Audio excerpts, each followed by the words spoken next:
नमस्कार। जय भीम साथियों, दैनिक दस्तक पर आपका स्वागत है। मैं हूं आपका होस्ट जीपी कोता। पिछले कई दिनों से चुनाव आयोग, राहुल गांधी और कांग्रेस, ये तीन शब्द सुर्खियों में बने हुए हैं और इस देश का पूरा एक तरफ ये माहौल बन चुका है कि जो चुनाव आयोग है वो बीजेपी के साथ मिला हुआ है। ये बात भी लगभग अब साथियों लगभग जो देशवासी हैं उनके दिमाग में कहीं ना कहीं घर कर गई है। लेकिन क्या सिर्फ बीजेपी ने चुनाव आयोग का उपयोग किया है या फिर जो सत्ताधारी दल होते हैं वो सरकारी मशीनरी का दुरुपयोग करते रहते हैं? और इस खेल को शुरू करने वाली पार्टी है कांग्रेस, जिसका खुलासा, जिसका भांडाफोड़ वरिष्ठ पत्रकार दिलीप मंडल ने किया है। कैसे, ये सारी बातें इस स्टोरी में आगे आपको सिलसिलेवार तरीके से बताने वाले हैं। बात है 1952 की, जब देश का पहला लोकसभा चुनाव होता है। पहले इस चुनाव में सरकारी मशीनरी का कैसे दुरुपयोग किया जाता है, कैसे अपने पसंदीदा कैंडिडेट को जितवाने के लिए मशीनरी का और जो कर्मचारी लगे होते हैं उनका दुरुपयोग किया जाता है। ये साथियों पहले चुनाव से ही सत्ताधारी दल देश को बताने का काम कर देता है। उस समय सरकार होती है कांग्रेसी नेताओं की और सरकारी मशीनरी भी इन्हीं के हाथ में साथियों होना लाजमी है। आज जो आरोप, जो दावे राहुल गांधी चुनाव आयोग को लेकर कर रहे हैं, भारतीय जनता पार्टी को लेकर कर रहे हैं, उसके नेताओं को लेकर कर रहे हैं, 1952 के पहले चुनाव में लगभग यही आरोप वो साथियों कांग्रेसी नेताओं और कांग्रेस पार्टी पर लगभग साबित भी हो चुके हैं। क्यों? वरिष्ठ पत्रकार दिलीप मंडल बहुजन विचारधारा को आगे बढ़ाने के लिए जाने जाते थे, लेकिन आजकल वो बीजेपी में सलाहकार के तौर पर काम कर रहे हैं।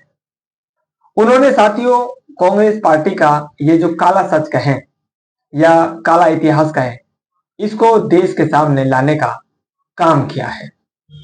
1952 में जब पहला चुनाव होता है, बाबा साहब के सामने काजरोलकर प्रत्याशी होते हैं, कांग्रेस पार्टी के वो प्रत्याशी होते हैं और बाबा साहब अपनी पार्टी शेड्यूल कास्ट फेडरेशन से प्रत्याशी होते हैं। बाबा साहब चुनाव लड़ते हैं, काजरोलकर चुनाव लड़ते हैं और बाबा साहब करीब 15,500 वोटों से चुनाव को हार जाते हैं। चुनाव हारना साथियों कोई बड़ी बात नहीं है, हार जीत लगी रहती है, लेकिन बाबा साहब जैसा चर्चित चेहरा अगर चुनाव हारता है तो सुर्खियां बनना लाजमी है। और किन कारणों से वो हारे, सवाल तो ये भी उठ सकता है कि वो हरवाए गए, ये जानने की उत्सुकता सभी लोगों में बनी रहती है। शायद बहुजन समाज का ध्यान इस ओर नहीं गया, लेकिन जैसे ही राहुल गांधी ने ये एटम बॉम्ब, पता नहीं और कौन कौन से बॉम्ब फोड़ने की बात कही, तब जाकर इस बात पर ध्यान जाता है और वरिष्ठ पत्रकार दिलीप मंडल इस बात का खुलासा करते हुए कहते हैं, बाकायदा उन्होंने एक चार्ट साथियों पब्लिश किया है, वो आप स्क्रीन पर देख सकते हैं। इसमें आप साफ देखते हैं दोनों कैंडिडेट्स के फोटो हैं और लोकसभा सीट का नाम है बॉम्बे सिटी। जो बॉम्बे शहर है उसका नॉर्थ वाला जो हिस्सा है वो लोकसभा सीट है। अंबेडकर भीमराव रामजी और काजरोलकर नारायण साधोबा, ये दो प्रत्याशी हैं। बाबा साहब को वोट मिलते हैं 1,23,576 और कांग्रेस प्रत्याशी काजरोलकर को वोट मिलते हैं 1,38,137। हार का अंतर होता है 14,561।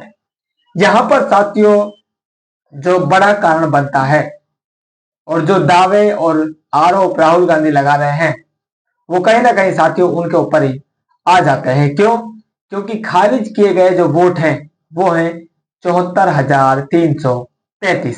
74,333 ये वोट हैं जो गिनती में शामिल नहीं हुए थे।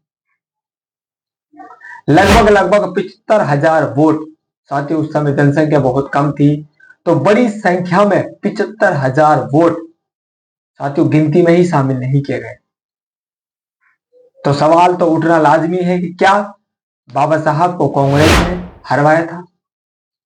और इस सवाल का जवाब खुद दिलीप मंडल ही दे देते हैं। वो कहते हैं, पहला चुनावी भ्रष्टाचार, यानी कि भारत का पहला चुनावी भ्रष्टाचार कांग्रेस और CPI, communist party of India ने मिलकर किया था। अगर दिलीप मंडल की माने, अगर ये चुनावी भ्रष्टाचार है तो बाबा साहब हारे नहीं थे, बल्कि कांग्रेस ने और सीपीआई ने उनको चुनावी जो मशीनरी है उसके साथ मिलकर हरवाया था। 75,000 वोट साथियों बहुत बड़ी संख्या होती है, और उस समय जब लोकसभा की जो जनसंख्या थी वो बहुत कम थी, उस समय 75,000 वोट साथियों बहुत मायने रखते हैं। और बाबा साहब को जो सवाल उठता है कि हरवाया गया था, बिल्कुल उस सवाल का जवाब दिलीप मंडल दे देते हैं कि जब चुनावी भ्रष्टाचार पहले ही चुनाव में आ जाता है और 75,000 वोटों को खारिज करवा दिया जाता है या मान लिया जाता है। कौन मान रहा है साथियों? चुनाव आयोग ही मान रहा है। और वो किसकी संस्था थी?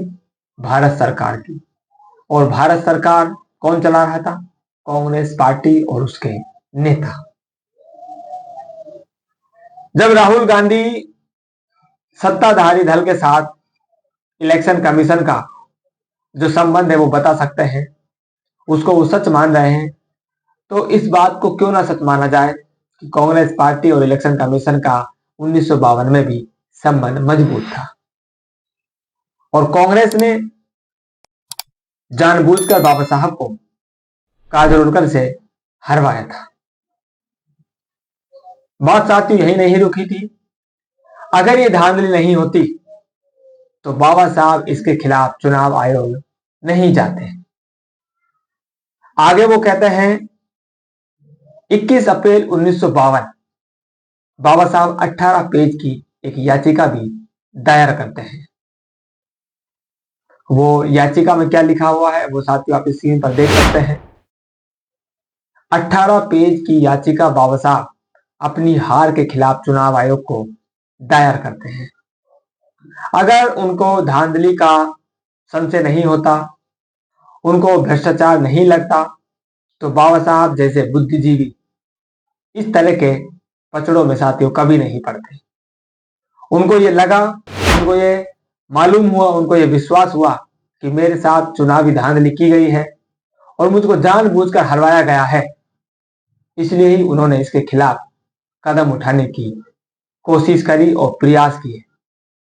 हालांकि उनको सफलता नहीं मिल पाई, और वो सफलता उनको नहीं मिल पाई जिसका जो बड़ा साथियों असर है वो आज तक पूरा देश झेल रहा है। अगर तभी बाबा साहब की बात मान ली जाती, कोई ठोस एक्शन कांग्रेस पार्टी या कहें कि तत्कालीन सरकार के द्वारा कर लिए जाते, तो हो सकता है आज राहुल गांधी को इस तरह की प्रेस कॉन्फ्रेंस करके चुनाव आयोग सरकार का मिली भगत की बात करने की जरूरत न पड़ती। दिलीप मंडल ने इस बारे में साथियों कहा है, भारत का पहला चुनावी भ्रष्टाचार डॉक्टर अंबेडकर को हराने के लिए कांग्रेस और सीपीआई ने मिलकर किया था। मुंबई उत्तर लोकसभा सीट पर 74,333 वोट खारिज कर दिए गए थे। हार जीत का अंतर 14,561 वोट था। इसके खिलाफ डॉक्टर अंबेडकर ने 21 अप्रैल 1952 को केंद्रीय चुनाव आयोग में 18 पेज की याचिका दायर की। जो बातें साथियों मैं अब तक आपको बता रहा था वो सारी बातें दिलीप मंडल के हवाले से आपको बताई गई है। उन्होंने ही सारे आंकड़े दिए हैं, उन्होंने ही सारे फोटो अपनी सोशल मीडिया आईडी पर शेयर किए हैं। आप जाकर उनके सोशल मीडिया हैंडल पर ये सब कुछ रीचेक कर सकते हैं अगर आपको डाउट लग रहा है। सवाल साथियों यहां पर यही रह जाता है कि जब कांग्रेस पार्टी के हाथ में सरकार थी तो क्या उसने सरकारी मशीनरी को स्वतंत्र रूप से काम करने के लिए छोड़ा, या फिर उस पर जो आरोप आज वो मिली भगत का लगा रही है, क्या उसने वो मिली भगत, वो दबाव सरकारी मशीनरी पर बनाया? इसका जवाब तो साथियों कांग्रेस ही जानती है। लेकिन जिस तरह से दिलीप मंडल जी ने एक आंकड़ा दिया है उससे साफ जाहिर है कि कांग्रेस कोई दूध की धुली हुई नहीं है। तो साथियों, इसी नोट पर आपसे विदा लेते हैं। मिलते हैं नई अपडेट में, तब तक के लिए जय भीम।